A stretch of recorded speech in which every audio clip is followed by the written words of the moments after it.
अध्याय 10 इमारतें, चित्र और किताबें। मरुतसामी और लोहा स्तंभ।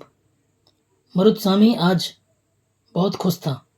पहिएदार कुर्सी में बैठाकर उसका भाई उसे कुतुब मीनार दिखाता हुआ प्रसिद्ध लोह स्तंभ के सामने ले आया। धूल भरे पथरीले रास्तों से रैंप के सहारे यहाँ तक आना काफी मुश्किल था। अपने इस अनुभव को मरुतसामी कभी भूल नहीं पाएगा। धातु विज्ञान। प्राचीन भारतीय धातु वैज्ञानिकों ने विश्व धातु विज्ञान के क्षेत्र में प्रमुख योगदान दिया। पुरातत्व खुदाई ने यह दर्शाया कि हड़प्पावासी कुशल शिल्पी थे और उन्हें तांबे के धातुकर्म धातु शोधन की जानकारी थी। उन्होंने तांबे और टिन को मिलाकर कांसा भी बनाया था। जहां हड़प्पावासी कांस्य युग से जुड़े थे, वहीं उनके उत्तराधिकारी लौह युग से संबद्ध थे। भारत अत्यंत विकसित किस्म के लोहे का निर्माण करता था। खोटा लोहा, पिटवा लोहा और ढलवा लोहा। लौह स्तंभ। महरौली, दिल्ली में कुतुब मीनार के परिसर में खड़ा यह लौह स्तंभ भारतीय शिल्पकारों की कुशलता का एक अद्भुत उदाहरण है। इसकी ऊंचाई 7.2 मीटर और वजन 3 टन से भी ज्यादा है। इसका निर्माण का लगभग 1500 साल पहले हुआ। इसके बनाने के समय की जानकारी हमें इस पर खुदे अभिलेख से मिलती है। इसे चंद्र नाम के शासक का जिक्र है, जो संभवतः गुप्त वंश के शासक थे। आश्चर्य की बात यह है कि इतनी शताब्दियों के बाद भी इसमें जंग नहीं लगा है। ईंटों तथा पत्थरों की इमारतें। हमारे शिल्पकारों की कुशलता के नमूने स्तूपों जैसे कुछ इमारतों में देखने को मिलते हैं। स्तूप का शाब्दिक अर्थ है टीला। हालांकि स्तूप विभिन्न आकार के थे, कभी गोल या लंबे तो कभी बड़े या छोटे। उन सब में एक समानता है। प्रायः सभी स्तूपों के भीतर एक छोटा सा डिब्बा रखा रहता है। इन डिब्बों में बुद्ध या उनके अनुयायियों के शरीर के अवशेष जैसे दांत, हड्डी या राख, या उनके द्वारा प्रयुक्त कोई चीज या कोई कीमती पत्थर अथवा सिक्के रखे रहते हैं। इसे धातु मंजूषा कहते हैं। प्रारंभिक स्तूप धातु मंजूषा के ऊपर रखा मिट्टी का टीला होता था। बाद में टीलों को ईंटों से ढक दिया जाता था। बाद के कालों में उस गुंबदनुमा ढांचे को तरासे हुए पत्थरों से ढक दिया गया। प्रायः स्तूपों के चारों ओर परिक्रमा करने के लिए एक वृत्ताकार पथ बना होता था, जिसे प्रदक्षिणा पथ कहते हैं। इस रास्ते को रेलिंग से घेर दिया जाता था, जिसे वेदिका कहते हैं। वेदिका में प्रवेश द्वार बने होते थे। रेलिंग तथा तोरण प्रायः मूर्तिकला की सुंदर कलाकृतियों से सजे होते थे। मानचित्र 7 पृष्ठ 89 में अमरावती को ढूंढो। यहाँ कभी एक भव्य स्तूप हुआ करता था। लगभग 2000 साल पहले इस स्तूप को सजाने के लिए शिलाओं पर चित्र उकेरे गए। कई बार पहाड़ियों को काटकर बनावटी गुफाएं बनाई जाती थीं। इस तरह की कई गुफाओं को मूर्तियों और चित्रों से सजाया जाता था। इस काल में कुछ प्रारंभिक हिंदू मंदिरों का भी निर्माण किया गया। इन मंदिरों में विष्णु, शिव और दुर्गा जैसी देवी देवताओं की पूजा होती थी। मंदिरों का सबसे महत्वपूर्ण भाग गर्भगृह होता था, जहां मुख्य देवी या देवता की मूर्ति को रखा जाता था। इसी स्थान पर पुरोहित धार्मिक अनुष्ठान करते थे और भक्त पूजा करते थे। अक्सर गर्भगृह को एक पवित्र स्थान के रूप में दिखाने के लिए भीतरगांव जैसे मंदिरों के ऊपर काफी ऊंचाई तक निर्माण किया जाता था। प्रदेश इस तरह के स्तूपों का निर्माण कई सौ सालों तक चलता रहा। इस स्तूप में ईंटों का प्रयोग संभवतः अशोक अध्याय 7 के जमाने का है, जबकि रेलिंग और प्रवेश द्वार बाद के शासकों के काल में जड़े गए हैं। बाएं, अमरावती की एक शिल्प कृति। इस चित्र को देखकर इसका वर्णन करो। इसमें जो चित्र दिए गए हैं उसको पहले पढ़ लेते हैं। बाएं ऊपर, उत्तर प्रदेश के भीतरगांव का एक आरंभिक मंदिर। यह लगभग 1500 साल पहले पक्की ईंटों और पत्थरों से बनाया गया था। ऊपर दाएं, महाबलीपुरम के एकाश्मिक मंदिर। इनमें से प्रत्येक मंदिर एक ही विशाल पहाड़ी को तराशकर बनाया गया है, इसलिए इसे एकाश्म कहा गया है। ईंटों से बनाए जाने वाले मंदिरों से यह बिल्कुल भिन्न होते थे। ईंटों से बनी इमारतों के नीचे की ईंटों एक तह जोड़ते हुए ऊपर की ओर ले जाते थे, जबकि चट्टान तराश कर बनाए जाने वाले मंदिरों को पत्थर काटने वाले ऊपर से नीचे के क्रम में बनाते थे। इन मंदिरों को बनाते समय पत्थर काटने वालों को किन समस्याओं का सामना करना पड़ता होगा, इसकी सूची बनाओ। दाएं ऐहोल का दुर्गा मंदिर, यह लगभग 1400 साल पहले बनाया गया था।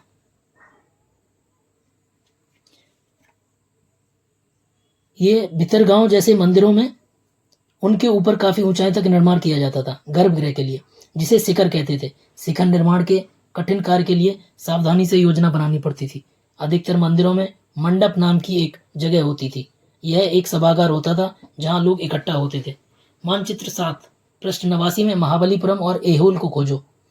इन शहरों में पत्थरों से बने कुछ उत्कृष्ट मंदिर हैं। उनमें से कुछ यहाँ दिखाए गए हैं, जैसे कि ये ऐहोल का दुर्गा मंदिर। स्तूप तथा मंदिर किस तरह बनाए जाते थे? स्तूप और मंदिरों को बनाने की प्रक्रिया में कई अवस्थाएं आती थीं। इसके लिए काफी धन खर्च होता था, इसलिए आमतौर पर राजा या रानी ही इन्हें बनवाने का निश्चय करते थे। पहला काम, अच्छे किस्म के पत्थर ढूंढकर शिलाखंडों को खोद कर निकालना होता था। फिर मंदिर या स्तूप के लिए सोच विचार कर तय किए गए स्थान पर शिलाखंडों को पहुंचाना होता था। यहाँ पत्थरों को काट छांट कर तराशने के बाद खंभों, दीवारों को चौखटों, फर्शों तथा छतों का आकार दिया जाता था। इन सब के तैयार हो जाने पर सही जगहों पर उन्हें लगाना काफी मुश्किल काम था। ये आप देख सकते हैं बाएं, उड़ीसा का जैन मठ, एक पहाड़ी को खोदकर इस 2 मंजिला इमारत को बनाया गया है। मंदिरों में प्रवेश द्वारों को ध्यान से देखो, इनमें जैन भिक्षु रहते थे और ध्यान करते थे। पृष्ठ 13 पर दिए गए चित्र, अध्याय 2 में यहाँ दिखाई गई गुफाओं में क्या अंतर है? ये नीचे एक चित्र दिया गया है। नीचे राष्ट्रीय संग्रहालय नई दिल्ली से एक मूर्ति का चित्र। क्या तुम इसे देख पा रहे हो कि किस प्रकार गुफाओं की खुदाई की गई होगी? ये गुफाओं की खुदाई की जा रही है इस सिक्के पर। इस तरह के शानदार ढांचों का निर्माण करने वाले शिल्पकारों को सारा खर्च संभवतः राजा रानी ही देते थे। इसके अतिरिक्त इन स्तूपों या मंदिरों में आने वाले भक्त जो उपहार अपने साथ लाते थे, उनसे इमारत की सजावट की जाती थी। जैसे हाथी दांत का काम करने वाले श्रमिकों के संघ ने सांची के एक अलंकृत प्रवेश द्वार तोरण को बनाने का खर्च दिया था।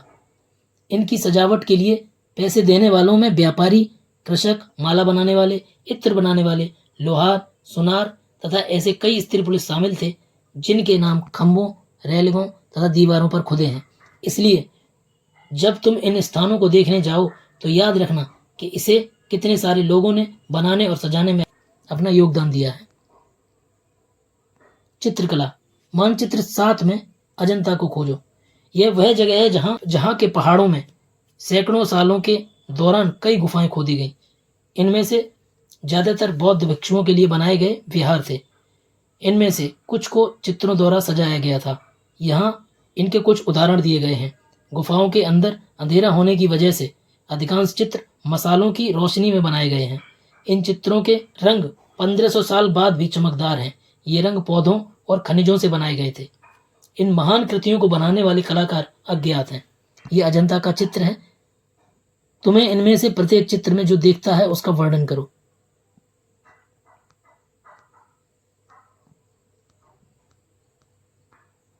पुस्तकों की दुनिया। इस युग में कई प्रसिद्ध महाकाव्यों की रचना की गई। इन उत्कृष्ट रचनाओं में स्त्री पुरुषों की वीर गाथाएं तथा देवताओं से जुड़ी कथाएं हैं। करीब 1800 साल पहले एक प्रसिद्ध तमिल महाकाव्य शिलप्पदिकारम की रचना इलांगो नामक कवि ने की। इसमें कोवलन नामक के एक व्यापारी की कहानी है। वह पुहार में रहता था। अपनी पत्नी कनंगी की उपेक्षा कर वह एक नर्तकी माधवी से प्रेम करने लगा। बाद में वह और कनंगी पुहार छोड़कर मदुरै चले गए। वहां पांड्य राजा के दरबार में जौहरी ने कोवलन पर चोरी का झूठा आरोप लगाया, जिस पर राजा ने उसे प्राणदंड दे दिया। कनंगी, जो अभी भी उसे प्रेम करती थी, इस अन्याय के कारण दुख और रोष से भर गई। उसने मदुरै शहर का विनाश कर डाला। शिलप्पदिकारम से लिया गया एक वर्णन। यहाँ कवि ने कनंगी के दुख का इस तरह वर्णन किया है। ओ मेरा दुख तो देखो, तुम मुझे सांत्वना तक नहीं दे सकते। क्या यह सही है कि विशुद्ध सोने से भी सुंदर तुम्हारा शरीर बिना धूल से सना यूं ही पड़ा है? यह कहाँ का न्याय है कि गोधूली की इस स्वर्णिम आभा में फूलमाला से ढके सुंदर वक्ष स्थल पर तुम जमीन पर गिरे पड़े हो। मैं अकेली असहाय और हताश होकर खड़ी हूं। क्या ईश्वर नहीं है? क्या इस देश में ईश्वर नहीं है? पर क्या उस स्थान पर ईश्वर रह सकते हैं जहां के राजा की तलवार निर्दोष नवागंतुक के प्राण ले सकती है? क्या ईश्वर नहीं है? नहीं है। एक और तमिल महाकाव्य मणिमेखलई को करीब 1400 साल पहले सत्यनार द्वारा लिखा गया। इसमें कोवलन और माधवी की बेटी की कहानी है। ये रचनाएं कई सदियों पहले खो गई थीं। उनकी पांडुलिपियां दोबारा लगभग 100 साल पहले मिली। अन्य लेखक जैसे कालिदास, जिनके बारे में तुमने अध्याय 9 में पढ़ा है, संस्कृत में लिखते थे। पुरानी कहानियों का संकलन और संरक्षण। हिंदू धर्म से जुड़ी कई कहानियां जो बहुत पहले प्रचलित थीं, इसी काल में लिखी गईं। इनमें पुराण भी शामिल है। पुराण शब्द का अर्थ है प्राचीन। पुराणों में विष्णु, शिव, दुर्गा या पार्वती जैसी देवी देवताओं से जुड़ी कहानियां हैं। मेघदूत का एक श्लोक। यहाँ उनकी सबसे प्रसिद्ध रचना मेघदूत से एक अंश दिया गया है। यहाँ एक विरही प्रेमी बरसात के बादल को अपना संदेशवाहक बनाने की कल्पना करता है। देखो इसमें किस तरह कवि ने बादलों की उत्तर की ओर ले जाती ठंडी हवा का वर्णन किया है। तुम्हारे बौछारों से मुलायम हो उठी मिट्टी की भीनी खुशबू से भरे हाथियों की सांस में बसी जंगली कूलर को पकाने वाली शीतल बयार तुम्हारे साथ धीरे धीरे बहेगी। क्या तुम्हें लगता है कि कालिदास को प्रकृति प्रेमी कहा जा सकता है? इनमें इन देवी देवताओं की पूजा की विधियां दी गई हैं। इसके अतिरिक्त इनमें संसार की सृष्टि और राजाओं के बारे में भी कहानियां हैं। अधिकतर पुराण सरल संस्कृत श्लोक में लिखे गए हैं, जिससे सब उन्हें सुन और समझ सकें। पुराणों का पाठ पुजारी मंदिरों में किया करते थे, जिसे लोग सुनने आते थे।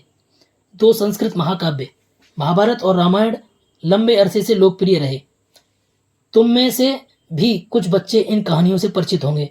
महाभारत कौरवों और पांडवों के बीच की युद्ध की कहानी है। इस युद्ध का उद्देश्य पुरुवंश की राजधानी हस्तिनापुर की गद्दी प्राप्त करना था। यह कहानी तो बहुत ही पुरानी है, पर आज हम इसे जिस रूप में जानते हैं वह करीब 1500 साल पहले लिखी गई। माना जाता है कि पुराणों और महाभारत दोनों को ही व्यास नामक ऋषि ने संकलित किया था। महाभारत में भगवद गीता भी है। रामायण की कथा कौशल के राजकुमार राम के बारे में है। उनके पिता ने उन्हें वनवास दे दिया। वन में उनकी पत्नी सीता का लंका के राजा रावण ने अपहरण कर लिया। सीता को वापस लाने के लिए राम को लड़ाई लड़नी पड़ी। वे विजयी होकर कौशल की राजधानी अयोध्या लौटे। महाभारत की तरह रामायण भी एक प्राचीन कहानी है, जिसे बाद में लिखित रूप दिया गया है। संस्कृत रामायण के लेखक वाल्मीकि माने जाते हैं। इस उपमहाद्वीप के विभिन्न भागों में महाभारत और रामायण के भिन्न भिन्न रूपांतर लोकप्रिय हैं। इनके आधार पर नाटक, गीत, नृत्य परंपराएं भी उभरी। पता करो तुम्हारे राज्य में कौन सा रूपांतर प्रचलित है। आम लोगों द्वारा कही जाने वाली कहानियां। आम लोग भी कहानियां कहते थे, कविताओं और गीतों की रचना करते थे, गाने गाते थे, नाचते थे, नाटकों को लिखते थे। इनमें से कुछ तो इस समय के आसपास जातक और पंचतंत्र की कहानियों के रूप में लिखकर सुरक्षित कर लिए गए। जातक कथाएं तो अक्सर स्तूपों की रेलिंगों तथा अजंता की चित्रों में दर्शाई जाती थीं। इनमें से एक कहानी अगले पृष्ठ पर दी गई है। बंदर राजा की कहानी।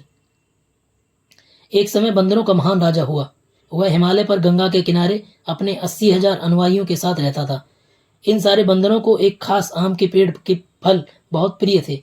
ये आम बड़े मीठे होते थे। इतने स्वादिष्ट आम धरातल पर नहीं उगते थे। एक दिन पका हुआ आम गंगा नदी में गिरकर बहते बहते वाराणसी पहुंच गया। उस वक्त नदी में वहां का राजा नहा रहा था। उसे आम मिला। उसे चक्कर वह हैरान रह गया। उसने अपने राज्य के जंगलों की देखभाल करने वालों से पूछा कि क्या वे इस आम के पेड़ को ढूंढ सकते हैं या नहीं। वे राजा को हिमालय की पहाड़ी पर ले गए। वहां पहुंचकर राजा और उसके दरबारियों ने खूब आम खाए। रात में राजा ने देखा कि बंदर भी पके आमों का मजा ले रहे हैं। राजा को यह बात बुरी लगी और उसने उन्हें मार डालने का फैसला किया। बंदरों के राजा ने अपनी प्रजा को बचाने की एक योजना बनाई।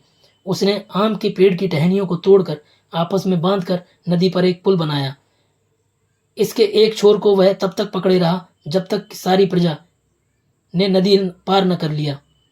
पर इस प्रयास में वह इतना थक गया कि मरणासन्न होकर गिर पड़ा। राजा ने यह सब देखा तो बंदर राजा को बचाने की काफी कोशिश की, पर वह सफल न हुआ। बंदर राजा की मृत्यु पर उसे शोक हुआ और राजा ने उसे पूरा सम्मान दिया। मध्य भारत में भरूच के एक स्तूप से मिले एक पत्थर पर उकेरे गए चित्र में इसे दिखाया गया है। इस चित्र में आप बंदर और राजा की कहानी देख सकते हैं। क्या तुम बता सकते हो कि इस कहानी का कौन सा हिस्सा दिखाया गया है? यह हिस्सा क्यों चुना गया होगा?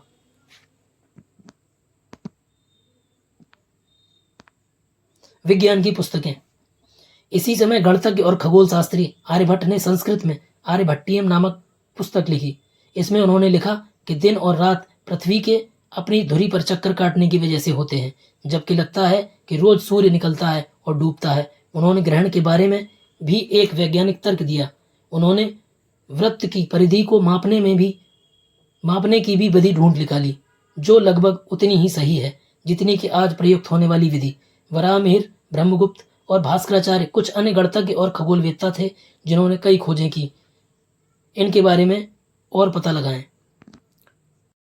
शून्य अंकों का प्रयोग पहले से होता रहा था, पर अब भारत के गणितज्ञों ने शून्य के लिए एक नए चिन्ह का आविष्कार किया।